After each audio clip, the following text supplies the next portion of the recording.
On a quiet summer evening in 1912, the town of Villisca, Iowa, lay under a blanket of stillness. The day's heat had drifted away with the sunset. A thin breeze moved lazily through the elm trees, carrying the scent of lilac and freshly cut grass. Lamps in windows cast golden patches of light on the wooden sidewalks, and in the distance, a single train whistle called across the rolling farmland. It was the kind of night where nothing seemed out of place. The kind of night where a family could lock their doors, blow out their lamps, and feel certain they would wake to another ordinary morning. But by sunrise, 8 people, 6 of them children, would be gone, murdered as they slept. No screams, no warning, and no one ever brought to justice. The killer would vanish as silently as they had arrived, leaving behind a house steeped in horror and a mystery that has endured for more than a century. Villisca in 1912 was a small but thriving town, its streets laid out in neat squares. Rows of wooden houses painted in whites, creams, and soft blues lined the roads. Most had wide porches with wicker chairs and railings where children leaned to watch neighbors pass by. People knew each other not just by name, but by the sound of a laugh or the way someone's boots landed on the planks of the sidewalk. At the center of town stood Main Street, a short but busy strip. There was Stillion's General Store with its big front windows filled with sacks of flour, bolts of cloth, and glass jars of penny candy. Next door, the blacksmith shop rang with the rhythmic clang of hammer on metal. A small hardware store stood on the corner, its neat displays of tools gleaming under oil lamps. In summer, the scent of warm iron from the smithy and fresh bread from the bakery mixed in the air. The train depot was the heartbeat of Villisca's connection to the outside world. Each arrival brought letters, packages, and the occasional visitor from far-off cities. In the evenings, locals sometimes wandered down just to watch the trains come and go, to hear the hiss of steam and the shuffling of passengers onto the platform. On the northeast side of town, just past the Methodist church and within walking distance of the depot, sat the Moore home. A modest white 2-story with a gabled roof, trimmed hedges, and a small vegetable garden that Sarah Moore tended with care. The house always seemed warm and orderly, its kitchen alive with the sounds of pots clinking, bread dough being kneaded, and Sarah's calm voice calling to her children. The Moore family were well-liked.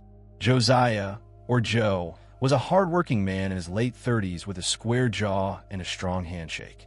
He had once worked for Frank Jones at the town's largest hardware store, but eventually opened his own shop. He was known for his quiet confidence, the way he never seemed to rush, yet always got things done. Sarah was his match.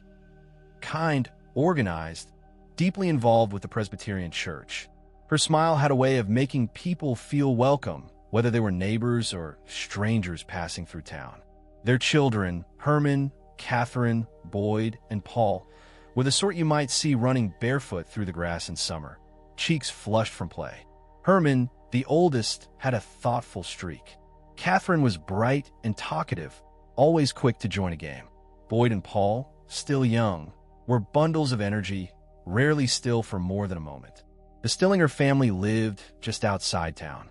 Lena and Ina, 12 and 8, were 2 of the Moore children's closest friends. They often played together after school and had spent the night at the Moores before. Both were polite, cheerful girls who loved the excitement of staying over at a friend's house, the whispered talks before sleep, the sense of adventure in doing something different. That June, school was out, and the town was looking forward to the annual Children's Day program at the church, a celebration where the children recited verses, sang hymns, and showed the congregation what they'd learned over the year. Sarah was deeply involved in organizing it, and the Moore children had practiced their parts for weeks. By all accounts, June 9th began as an ordinary Sunday, but it would end as one of the darkest nights in Villisca's history. Sunday, June 9th, 1912, began with soft light spilling across Villisca. The town stirred slowly, as if reluctant to leave the quiet of the night. A rooster crowed somewhere in the distance. The first sound of a wagon, while clattering along the packed dirt road, drifted up the hill from Main Street. In backyards, chickens scratched at the earth, and the scent of damp grass hung in the cool air. In the Moore household, Sarah was the first to rise. She moved with the practiced ease of someone who had begun countless mornings in exactly this way. In the kitchen, she opened the stove door and coaxed the embers to life, adding kindling until the flames caught. The fire's glow lit her face as she poured water into the coffee pot, the familiar scent already beginning to rise into the air. One by one, the rest of the family joined the day. Joe appeared in the doorway, shirt sleeves rolled to his elbows, his suspenders hanging loose as he greeted Sarah with a quiet morning. Upstairs, the children's footsteps padded against the floorboards. Herman came down first, hair tousled, rubbing the sleep from his eyes. Catherine followed, chattering about a dream she'd had, her voice bright and quick. Boyd and Paul tumbled down last, a tangle of energy even before breakfast. The Stillinger sisters were still at home on their family's farm that morning, helping with the small chores expected of them before leaving for church later in the day. The farm lay just beyond the edge of town, surrounded by rolling fields and split-rail fences.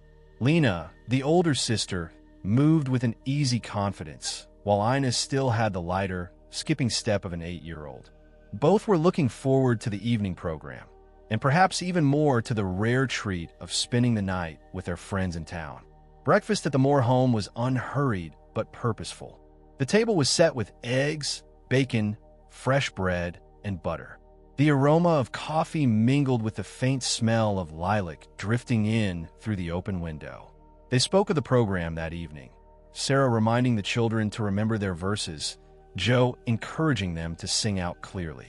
After breakfast, Sarah busied herself in the kitchen, tidying away the dishes and wiping down the counters.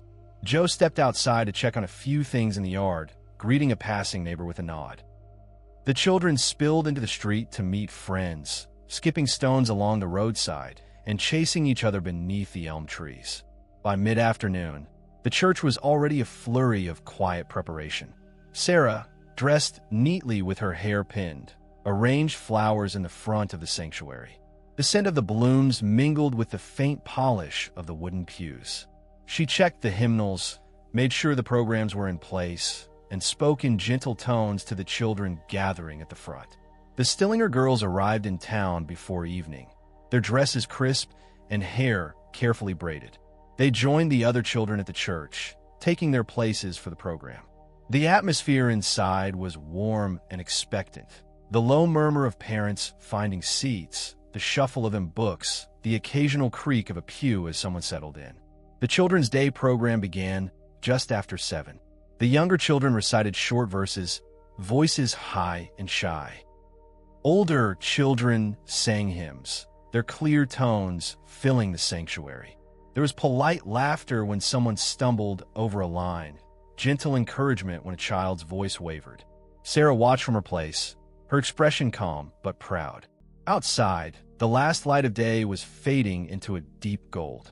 By the time the final hymn was sung, the windows showed only the dusky blue of early night. The crowd began to disperse. Handshakes, quiet goodbyes, the soft tapping of shoes on the wooden steps leading out into the street. The Moores and the Stillinger sisters walked together toward East 2nd Street, their shadows stretching long in the lamplight.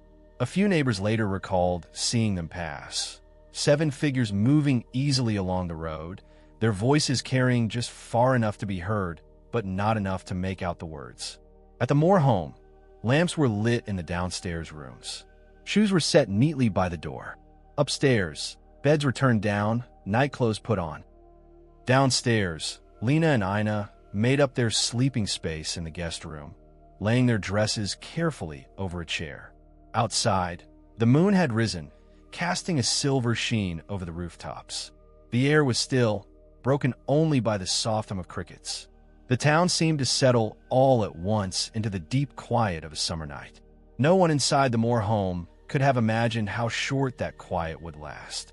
The night in Villisca was still, not simply quiet, still in a way that feels almost held, as if the very air were waiting for something. The breeze that had moved lazily through the trees at dusk had died away, and the leaves now hung motionless. From the Moore home's upstairs windows, The moonlight fell across the floorboards in pale rectangles, the light broken only by the occasional flutter of lace curtains stirred by the faintest draft. Inside, the house had settled into its night rhythm. The creaks of the wooden frame had slowed. The ticking of the kitchen clock marked the passing of seconds in a steady, almost drowsy cadence. Upstairs, Joe and Sarah Moore lay in their bed. Joe's breathing was slow and even. Sarah's rose and fell softly beside him. Across the hall, Herman and Catherine shared a room, their bed set neatly against opposite walls. Herman's arm was thrown loosely over the blanket, his head turned toward the open window. Catherine's hair was spread across the pillow, the shape of her cheek half lit by the moon. In the smaller bedroom, Boyd and Paul were curled on their sides, their blankets pulled to their chins. Downstairs, the guest room was dim but warm. Lena and Ina Stillinger had talked in whispers for a time. Small details about the evening, the way the candles had looked in the church, how quiet the streets had seemed on the walk home. Gradually, the pauses between their sentences had grown longer, until their words faded entirely into the rhythm of their breathing. The rest of the town was just as silent. The last saloon light had gone out over an hour before. Even the depot lamp burned lower now, casting only a weak circle onto the platform. Somewhere on the far edge of town, a dog barked once, then stopped. At some unknown point in the early hours, a figure moved along East 2nd Street. Their steps were measured, deliberate. They carried no lantern, no visible light to mark their passage. Whether they approached from the direction of Main Street or from the open countryside beyond is unknown. What is certain is that they came with purpose. At the back of the Moore home, the door yielded easily. Perhaps it had been left unlatched, as was often the habit in town. Or perhaps a key turned in the lock with a sound too soft to wake even the lightest sleeper. The hinges gave no protest as the door swung inward.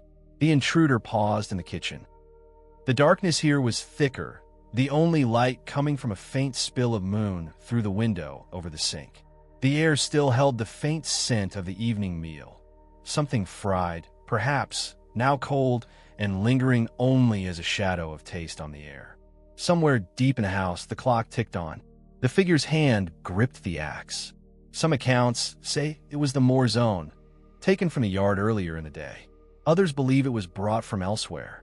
Either way, its weight was solid, its handle worn smooth from use.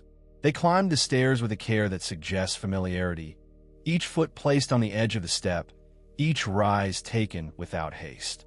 The boards underfoot made the faintest creak, but nothing loud enough to stir the sleepers above.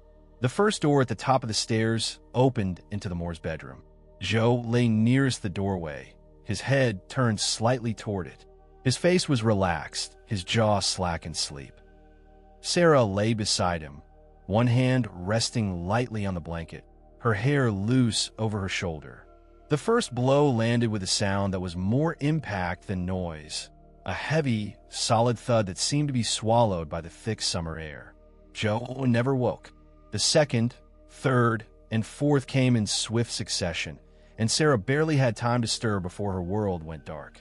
The killer turned into the children's room. Herman was first, his breath caught only briefly before the axe fell.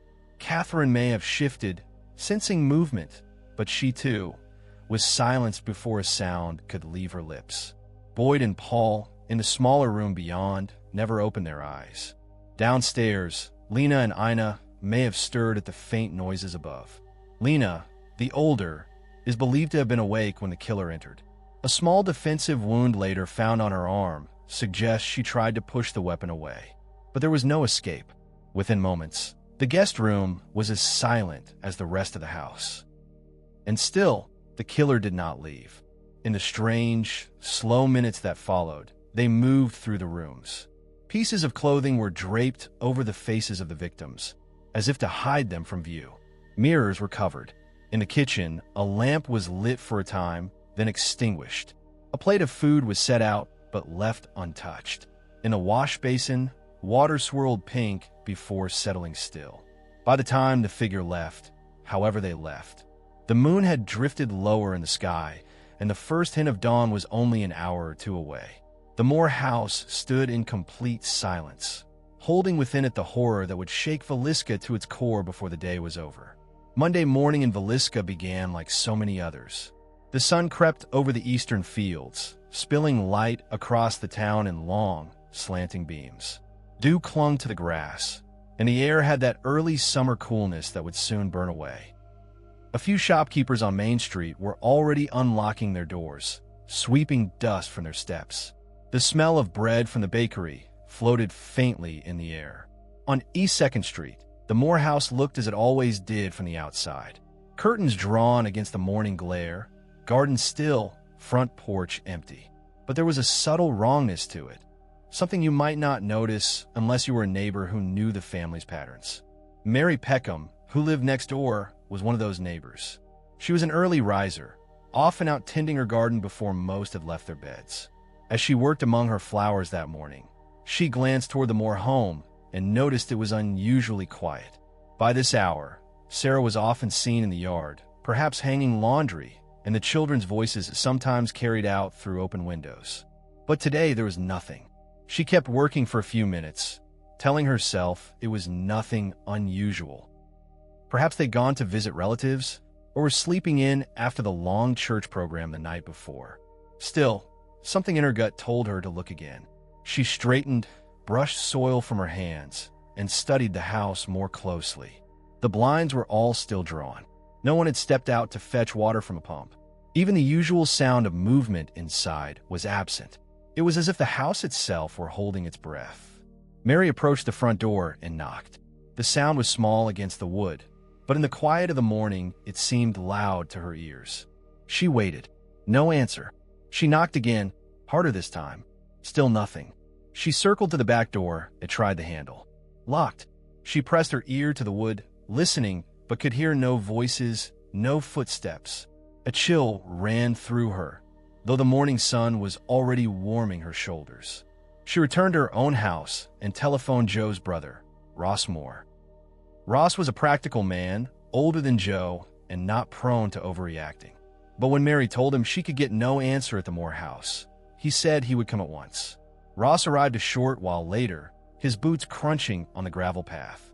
He knocked at the front door, hard enough to wake anyone sleeping inside, and called Joe's name. Silence. He moved to the back and tried the door himself. Locked. Ross considered forcing it, but something in him hesitated.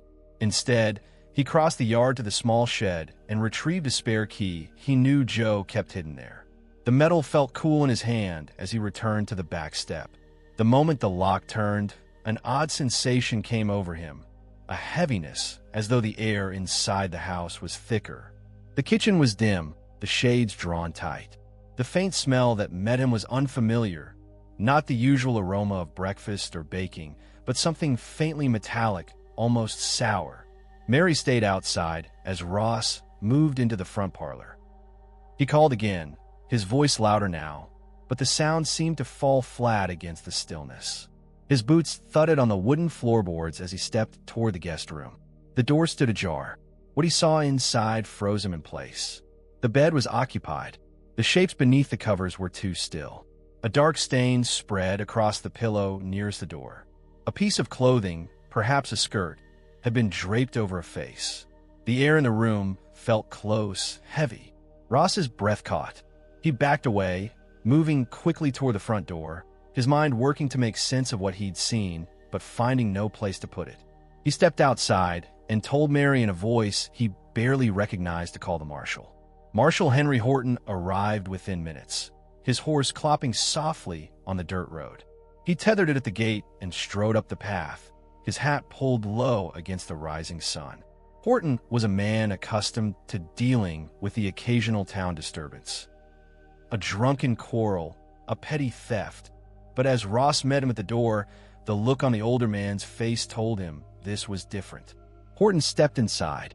The kitchen was as Ross had left it, dim, silent, unsettlingly still. He moved cautiously, his hand brushing the wall for balance as his eyes adjusted to the gloom. The parlor was neat, untouched.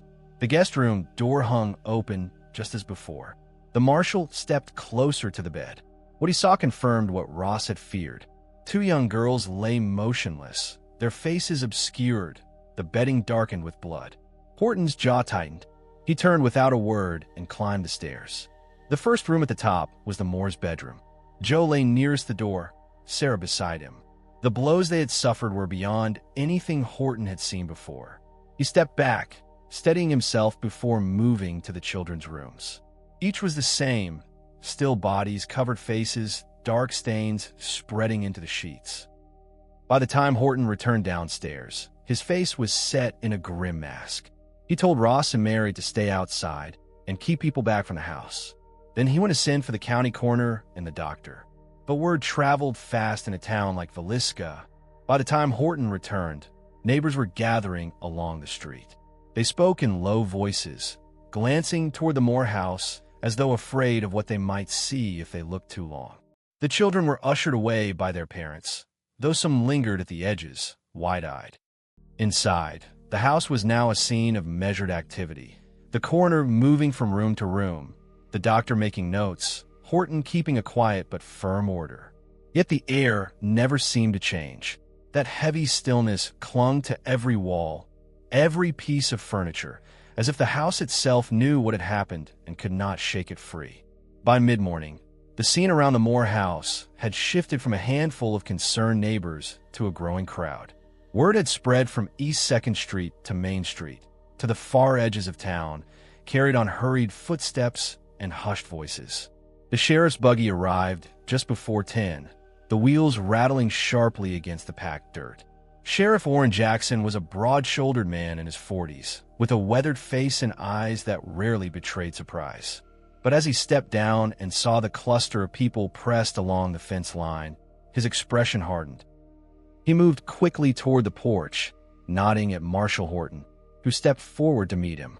The two men spoke in low tones, their words carried away on the breeze, but the set of their jaws told those watching that whatever was inside was worse than rumor had suggested.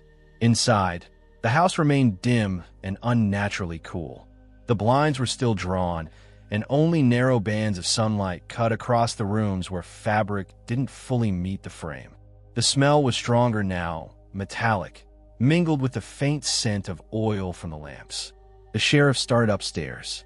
He took in each scene without lingering, though his eyes moved over every detail: the angle of the bodies, the placement of the coverings, the spatter on the walls. He paused at one point in the children's room, staring at the indentation in the pillow where a small head had once rested, as if imagining how quickly that peaceful shape had turned to tragedy. Downstairs, he entered the guest room last. He noted the defensive wound on Lena Stillinger's arm, a faint but telling sign that at least one of them had been aware, if only for a moment, of what was happening. His mouth tightened, but he said nothing. Once back in the kitchen, the sheriff ordered the house cleared. Only himself, Horton, the coroner, and Dr. Cooper, the town physician, would remain inside. Everyone else was to step back beyond the gate. Outside, the air was alive with murmurs. Some of the older men in the crowd removed their hats and stood silent, eyes on the ground. Mothers kept their children close. A few of the bolder teenagers whispered to one another about what they thought they'd overheard, their voices a mix of fear and morbid curiosity. The sheriff began questioning those nearest the house. Mary Peckham told her story again, how she'd seen no movement, how the doors had been locked, how Ross had arrived and used the spare key. Ross confirmed it, his voice steady but lower than usual, his eyes drifting to the side as if replaying the moment he'd first opened that guest room door. From there, the sheriff widened the net. He sent deputies to check who had last seen the Moores the night before, to speak with those who had been at the Children's Day program, and to ask if anyone had noticed a stranger in town over the past few days. One man, a farmer named Edsel, told a curious story. On the Saturday before the murders, he'd seen a tall man loitering near the edge of his property just outside Villisca. The man hadn't spoken, only stood watching the road, then disappeared toward town when Ed called out. Another neighbor, Mrs. Van Gilder, recalled seeing a shadow move across her yard late Sunday night. She had assumed it was a neighbor returning home, but in hindsight, the memory made her uneasy. Inside the house, the coroner and Dr. Cooper worked slowly, documenting each scene. The axe was found in the guest room, its blade stained, the handle dark with age and wear. Strangely, the faces of all the victims had been covered, a shirt here, a blanket there, and in some rooms, mirrors and glass had been shrouded with cloth. It was a detail that puzzled everyone and would become a point of speculation for years to come. By afternoon, the crowd outside had swelled to well over 100. Despite the sheriff's orders, some people found ways to slip through the door when backs were turned, eager, or perhaps compelled, to see the horror for themselves. The sanctity of the crime scene began to erode. Footsteps tracked through rooms, curious hands moved objects. The air inside thickened with the mingled breaths of too many people. The sheriff did his best to push them out, but the damage was done. What might have been clear evidence was now muddied, perhaps lost entirely. Even so, certain details burned themselves into the minds of those who had entered, to be repeated and reshaped in retellings for decades after. As evening approached, the bodies were carefully removed from the house. Neighbors watched in silence as they were carried down the front steps, each one shrouded, placed into waiting wagons for the journey to the undertaker. The sound of the wheels rolling away was muffled, almost absorbed by the thick air of grief that hung over East 2nd Street. The sheriff stood at the gate long after the last wagon had gone. His gaze lingered on the quiet white house, its windows still shuttered, its porch empty. The sun was low now, casting the street in long shadows. Somewhere in the distance, a train whistle sounded, a reminder that life for the rest of the world would go on. But for Villisca, something had shifted irrevocably. In the days that followed, Villisca seemed caught between two states, one of stunned silence and another of restless speculation. By Tuesday morning, the newspapers had begun to print the first fragmented accounts. Headlines in bold black type declare the murders the most brutal in Iowa's history. Beneath them, paragraphs of detail mixed fact with rumor. The covered faces, the mirrors draped in cloth, the untouched plate of food in the kitchen. Each retelling seemed to add something, whether or not it had truly been seen inside the Moore house. The sheriff worked quickly to gather leads, but almost as soon as the investigation began, it was complicated by the sheer number of people offering theories. In a town where most knew each other by name, the idea that someone local could have committed such a crime was almost too much to bear. And yet, the possibility lingered in every whispered conversation. The first name to gain serious attention was that of Frank Jones, a respected businessman and former state senator. Jones owned a store in town where Joe Moore had once worked before leaving to open his own. Some said there had been bad blood between them ever since, a resentment sharpened by competition and perhaps personal grudges. The theory was that Jones might have hired someone to carry out the murders, though there was no direct evidence. Then there was the figure of a man known only as the Axeman, an unnamed transient reported to have been seen boarding a train out of Villisca early Monday morning. Witnesses described him as tall, wearing dark clothes, with a demeanor that made them uneasy. Some insisted they had seen him watching the church the night before, standing just beyond the pool of lamplight. Another possibility emerged in the form of Reverend George Kelly, a traveling minister who had attended the Children's Day program. Kelly was a peculiar man, slight in build, with a high-pitched voice and an almost nervous energy. He had left town by train early Monday morning, later sending letters to investigators filled with odd, unsolicited details about the crime. His presence at the program, his sudden departure, and his strange behavior afterward made him a person of interest.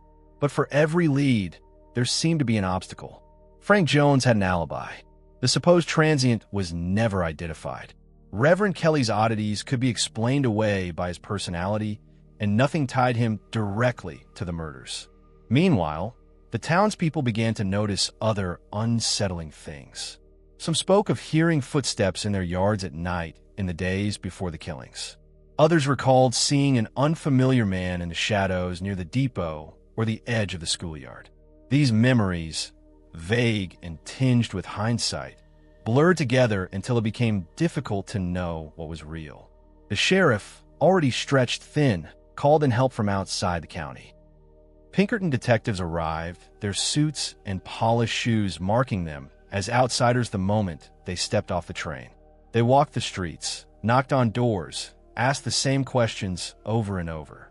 Their presence brought a certain formality to the investigation, but also deepened the sense that Villisca was no longer simply a quiet farming town. As the weeks passed, theories multiplied. Some believed the killer had been hiding in the Moore house for hours, perhaps even before the family returned from church. Others suggested the murders were part of a series, connected to similar crimes in neighboring states. A few whispered that it was the work of more than one person, that the scale of the violence could not have been the act of a single hand. And yet, despite the growing list of possibilities, no one was arrested. The sheriff's office had little in the way of physical evidence, and what might have been useful had likely been destroyed in those first chaotic hours when the crime scene was overrun. By midsummer, the initial shock had faded into a quieter, more enduring unease. Life in Villisca resumed its outward rhythms. The trains still arrived and departed, the fields still needed tending, but a sense of watchfulness lingered. People locked their doors at night.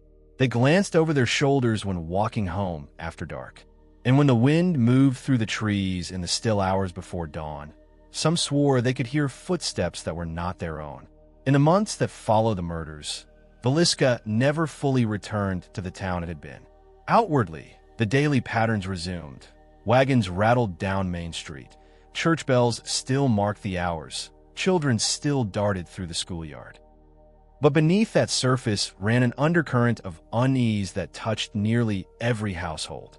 For many, it began with the nights.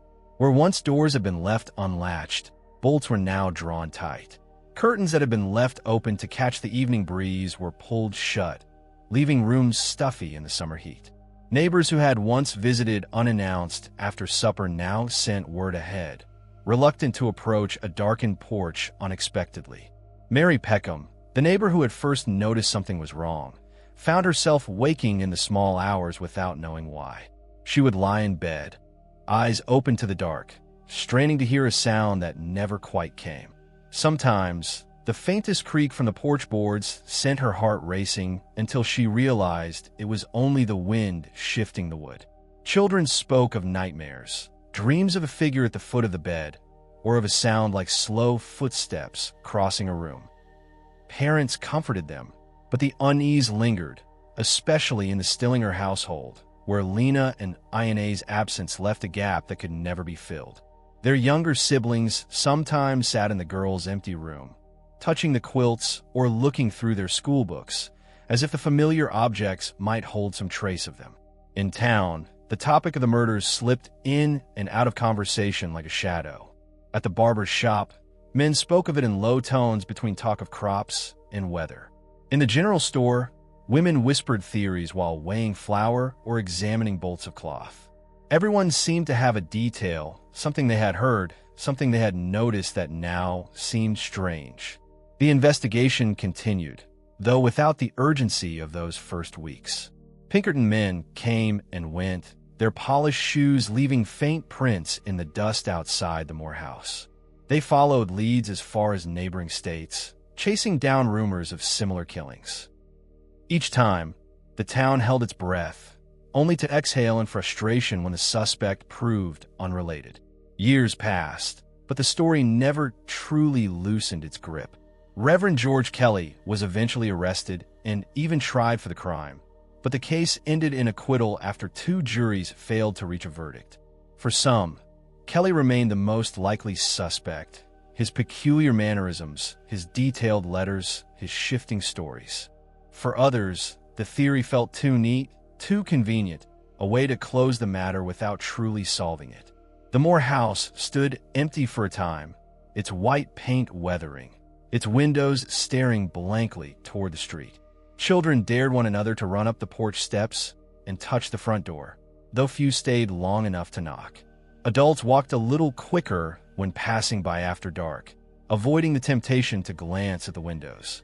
As decades turned, the details of that June night blurred at the edges, but the core of the story remained sharp.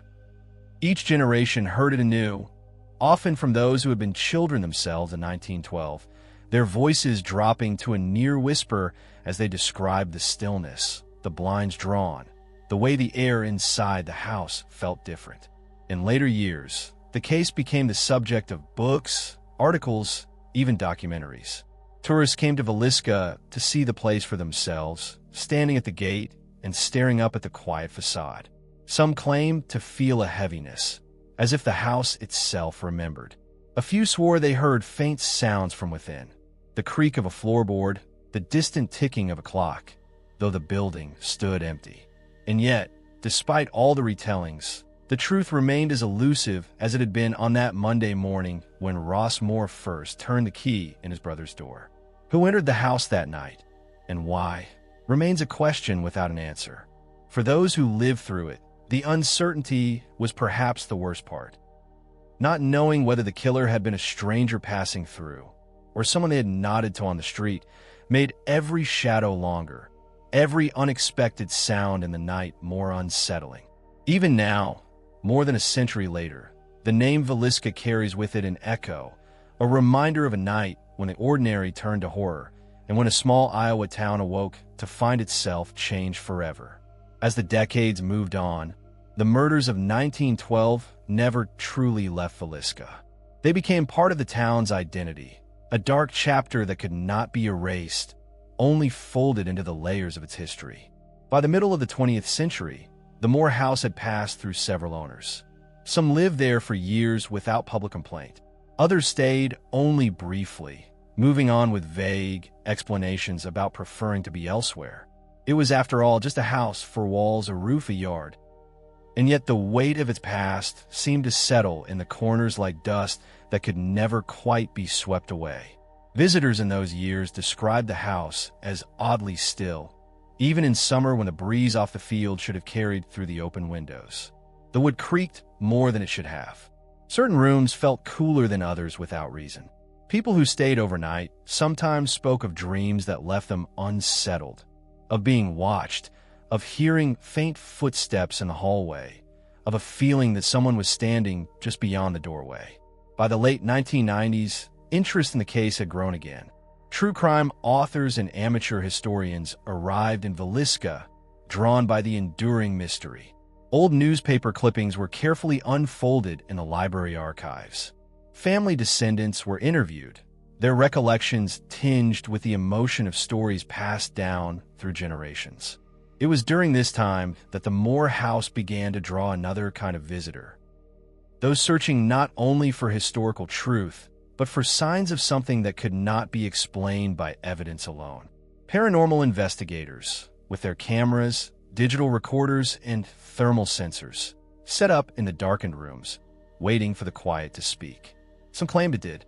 One team reported hearing the faint laughter of children upstairs, followed by the soft thud of what might have been a ball rolling across the floor. Another spoke of sudden drops in temperature that registered only in the bedrooms where the family had slept. A few left in the middle of the night, pale and unwilling to continue. Not all believed these accounts, of course. Skeptics pointed to the power of suggestion, to the way an old house naturally groans and settles, to the mind's tendency to find patterns in the dark. But for those who had experienced something unusual within those walls, the explanations felt incomplete. The town itself had changed in the years since the murders. Main Street was quieter, some storefronts empty. The train still ran, though fewer stopped in Villisca. Yet on certain anniversaries, the house would draw a crowd again. Not the frantic, fearful throng of 1912, but a quieter gathering of those who wanted to stand on that porch, to look through those windows, to be near the place where the mystery had taken root. Inside, the rooms remained furnished much as they might have been in the Moore's time. Iron bed frames, simple quilts, wooden chairs polished by years of use. The walls held the stillness of early morning, as if the day had not yet begun. Even in daylight, the light filtering through the curtains seemed muted, the corners holding on to their shadows. For modern-day visitors, walking through the Moore house could feel like stepping into a moment preserved in amber. The upstairs hallway was narrow, the floorboards flexing slightly underfoot. The bedrooms were small, the ceilings low enough to make some instinctively duck their heads. Every sound, the creak of a step, the sigh of the wind, seemed amplified in the hush. Some came seeking the thrill of fear. Others came to pay respects to the 8 lives cut short. Many left with more questions than they had arrived with. From time to time, new theories surfaced: a rediscovered letter, a fresh look at an old suspect, a connection drawn between Villisca and other unsolved crimes of the early 1900s. Each promised answers, but none delivered certainty. The truth, it seemed, had been buried too deep in that summer night, too tangled in the passing years. Yet the pull of the case endured. It was not just the brutality of the crime, but the way it had unsettled the boundary between safety and danger in a place that had once believed itself untouched by such things. That feeling, that even the most familiar streets could hide a shadow, was something people recognized, even if they had never set foot in Villisca. As night falls on the Moore house today, the street outside is quiet. A faint glow from the street lamp spills across the yard, catching on the white pane of the siding. Inside, the air is still. Those who stay overnight sometimes describe lying awake, eyes on the ceiling, listening for the softest of sounds, a creak, a breath, the imagined whisper of fabric moving in the dark. Whether it is memory, imagination, or something that belongs to another realm entirely, the house seems to hold on to the presence of that night in June 1912. And in that way, the mystery of Villisca remains alive, not only in the pages of history, but in the quiet moments when the world grows still and the mind turns toward the possibility of what might walk unseen. In the years following the murders, the Villisca case remained an open wound in Iowa's history. The original investigation had been hampered from the start. The crowded crime scene, the lack of forensic standards in 1912, the sheer number of theories and rumors that diverted attention. As time moved on, those early missteps became impossible to undo. In 1917, 5 years after the killings, Reverend George Kelly was arrested.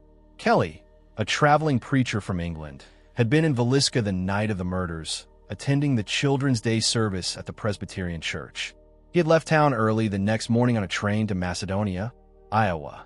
Over the years, he sent a series of letters to investigators, some of them containing details about the crime that had not been released to the public. In 1917, after reportedly making a confession to the murders, Kelly stood trial. His first trial ended in a hung jury. At his second, he was acquitted. His confession was considered unreliable, inconsistent, and possibly the result of coercion during questioning. Another name tied to the case was Frank Jones, a prominent Villisca businessman and former Iowa State Senator. Jones had once employed Joe Moore, and some accounts suggested their relationship had soured after Moore left to start his own business, taking with him a key account. There were whispers of a personal grudge, but Jones was never formally charged, and no direct evidence linked him to the murders.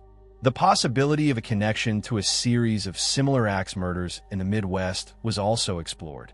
Between 1911 and 1912, several families in Kansas, Illinois, and Colorado had been killed in their sleep by an intruder using an axe. Some investigators speculated that the same person might have been responsible for the Villisca murders.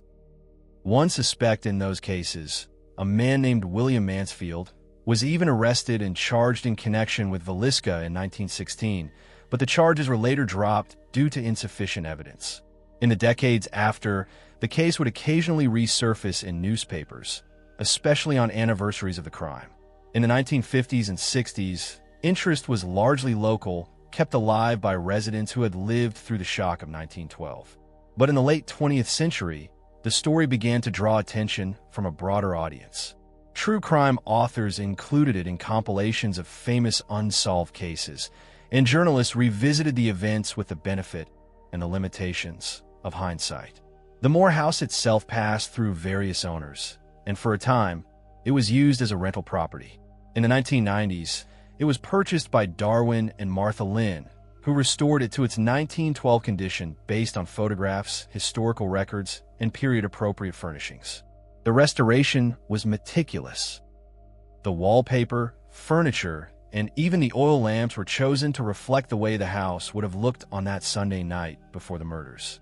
The Lynns opened the home to the public as a museum, offering daytime tours that focused on the historical context of the crime and its impact on Villisca. For those seeking a more intense experience, the house also became available for overnight stays. Groups ranging from true crime researchers to paranormal investigators took advantage of the opportunity. Reports from overnight visitors varied. Some described hearing footsteps on the stairs when no one was there. Others claimed to hear children's voices or the sound of a door slowly creaking open. Objects were said to move slightly, without explanation. While skeptics pointed to the natural settling of an old house or the suggestive power of the story itself, others left convinced they had experienced something beyond the ordinary. The case has since been featured in books, documentaries, and television programs dedicated to unsolved mysteries and paranormal investigation. Each retelling has brought the story to new audiences, but none has provided the definitive answer to what happened to Villisca on June 9, 1912. Theories still circulate, from a transient passing through town to a targeted killing by someone the Moors knew, to the possibility of a serial murderer who left the area and continued elsewhere. What is certain is the enduring nature of the questions. Who entered the Moore home that night? How did they move through the rooms without waking the entire family? What compelled them to cover the victims' faces in drape cloth over mirrors and reflective surfaces? And perhaps most hauntingly, why did they choose this family in this town on this night? Today, the Moore house stands much as it did in 1912. The siding is painted white, the porch steps creak softly underfoot, and the rooms remain arranged as they were on that warm June evening. Tour guides speak quietly as they lead visitors from room to room, allowing the stillness to settle in before recounting the events. Outside, the street is peaceful. The sound of the wind in the trees carries much the same as it must have over a century ago. The murders of Villisca remain unsolved. The killer, or killers, walked away into history, leaving behind a mystery that has resisted every attempt to solve it. Perhaps some truth has been lost forever, buried in the confusion of those first hours, or in the silence of those who might have known more than they said. Or perhaps, as some believe, the answer has been there all along, hiding in plain sight, waiting for the right piece of evidence to bring it into focus. And so the story continues to be told, not just in Villisca, but far beyond it. For some, it is a cautionary tale about the fragility of safety. For others, it is an unsolved puzzle that calls out to be completed. For all, it is a reminder that even in the most ordinary places, darkness can arrive without warning and change everything. This is the moment our story comes to a close. The long and winding path through the events of that night in 1912, the years of searching for answers, and the whispers that have carried through more than a century, all lead us here, to the quiet truth that some mysteries refuse to be solved. The Villisca Axe Murders remain as haunting today as they were on that summer morning, a shadow cast across a town that is never quite forgotten. Thank you for listening to the story of the Villisca Axe Murders. Feel free to listen to more captivating stories from the True Crime for Sleep series on this channel. Each one will take you somewhere new, into quiet streets, long-forgotten rooms, and moments in time that still echo today. Until next time, may your night be peaceful, your dreams gentle, and your curiosity always just awake enough to wonder.